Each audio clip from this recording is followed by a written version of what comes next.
Hey, sports fans, Larry Eater, Run Blog Run. This is your track breakdown for trials breakdown, excuse me, for day two of the U.S. Olympic Trials 2021.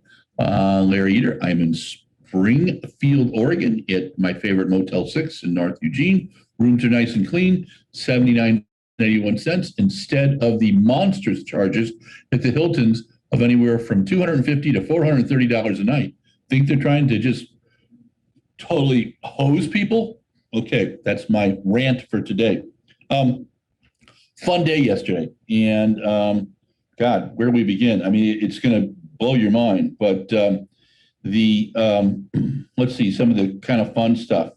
Women's hurdles, Kenny Harrison, 12:49. What blew my mind is Brianna McNeil, who is appealing a ban for 4 years, competed, and she ran 12:50. Talia Brooks looked great at 12:61, and I was quite impressed with that. The decathlon went through first five events, obviously. We'll give you the scores on that as well. In the men's pole vault, Sam Kendricks, looked great. Well, I'll tell you, the men's 100 meters is going to be hot.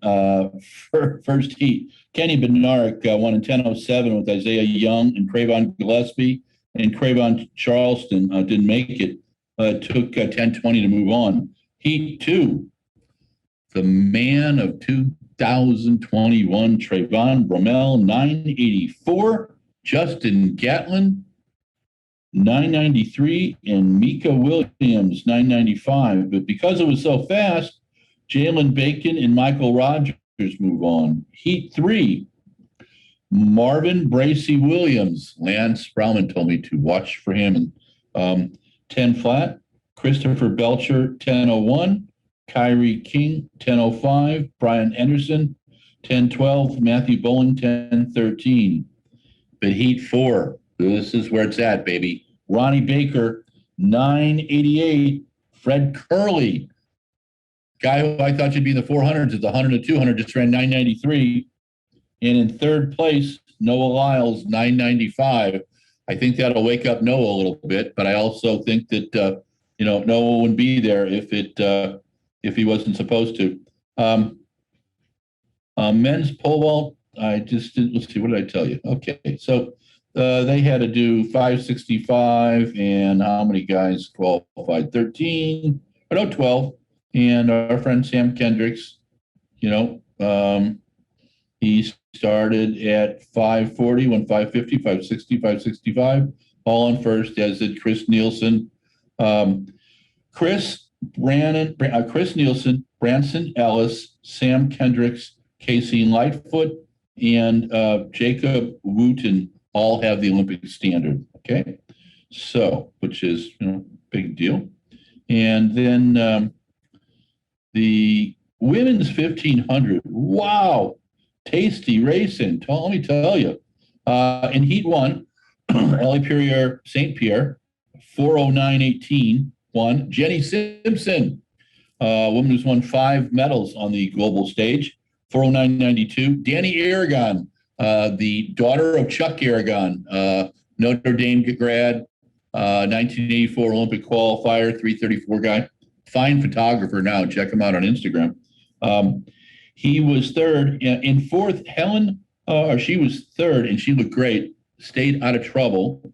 Helen Schlachtenhofen, who I didn't even know was an American, 4:10.40 qualified. Rebecca Mayra, 4:10.41. Heather McLean, one of the discoveries of the year with Danny Aragon, 4:10.65.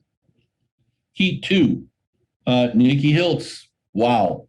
They're looking great. 4:05.87. Corey McGee, 4:05.96. Corey is spot on this season. Sinclair Johnson, 4:06.04. Shannon Osika, who's been running quite well this year, 4:06.14. Danny Jones, NCAA champion, 4:06.81. Grace Barnett, 4:07.70. And Julia Haymach, who's the last qualifier, at 4:09.65.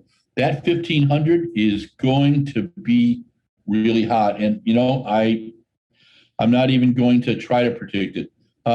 First final of the evening, Oh my God, Valerie Allman. Um, just an amazing discus thrower. Her coach, and I think his first name is Zebulon Zion, and I may have screwed that up, but I know it's Coach Zion. Well, she opens up at 69.45, 227.10.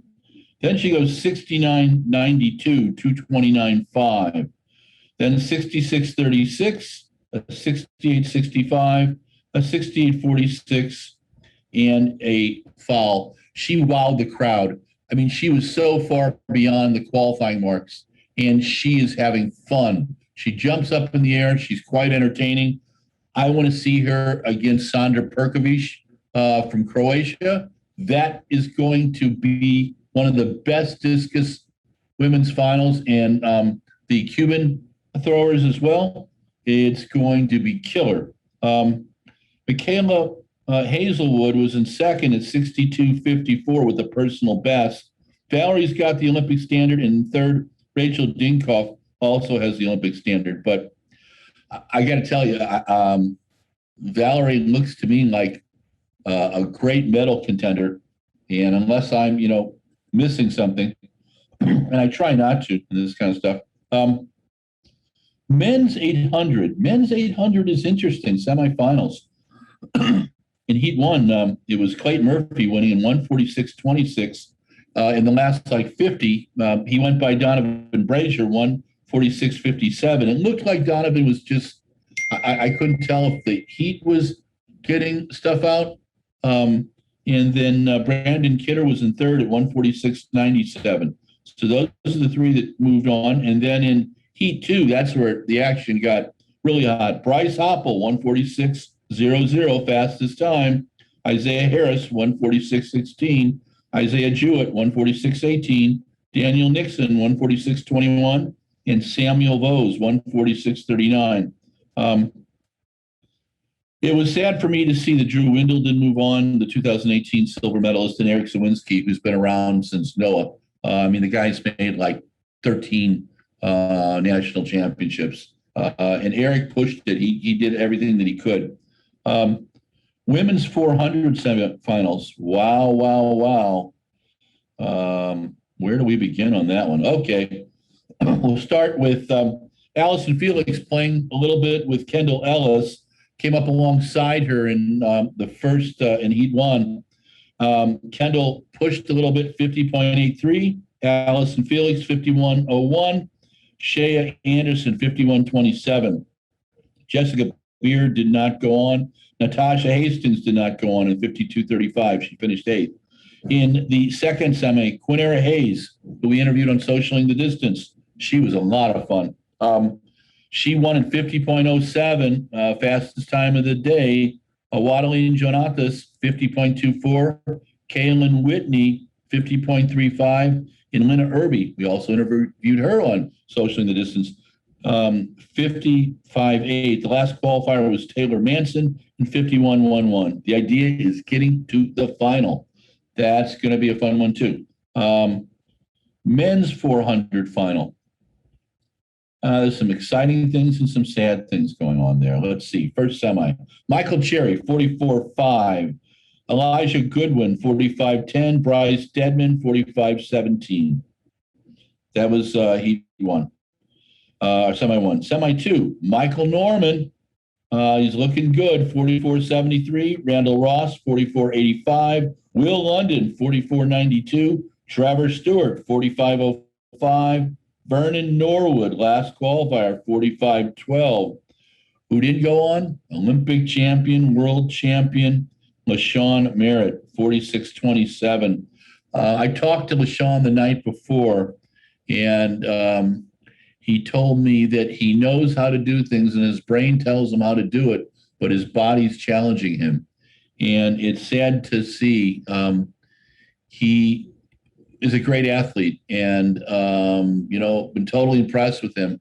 And I hope to see him again, but just don't know. The 400 is a tough event, and as we know, track and field is quite honest. In the women's 100, Sha'carri Richardson, amazing. I just don't know how else to describe her, but let me try to take you through the scenario. Sha'carri went 1084 in the first round. One of the most relaxed 1084s I've ever seen. Second, in the semi, she went 1064, wind aided.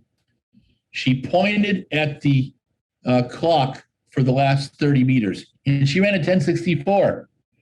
The wind was about 2.6, just around the same as our friend Blessing Okabare in Nigeria going 1062 the other day. In the final, she went, I mean, she blasted away. But the issue I had with Sha'carri was that her start really wasn't that good. And in fact, Javian Oliver got out really well, but Sha'carri went 1086, Javian 1099, Tana Daniels 1103, Jenna Prandini 1111, Gabby Thomas 1115, English Gardner 1116, Aaliyah Hobbs, who had been DQ'd but protested and got back in, 1120, Kayla White 1122, Candace Hill 1123. It was a very satisfying women's 100 meters. No mistakes. Sha'carri, even with a less than superior start, impressed us. And that was day two. This is Larry Eder with RunBlogRun. This is your trials breakdown, and we'll be back with a preview of day three.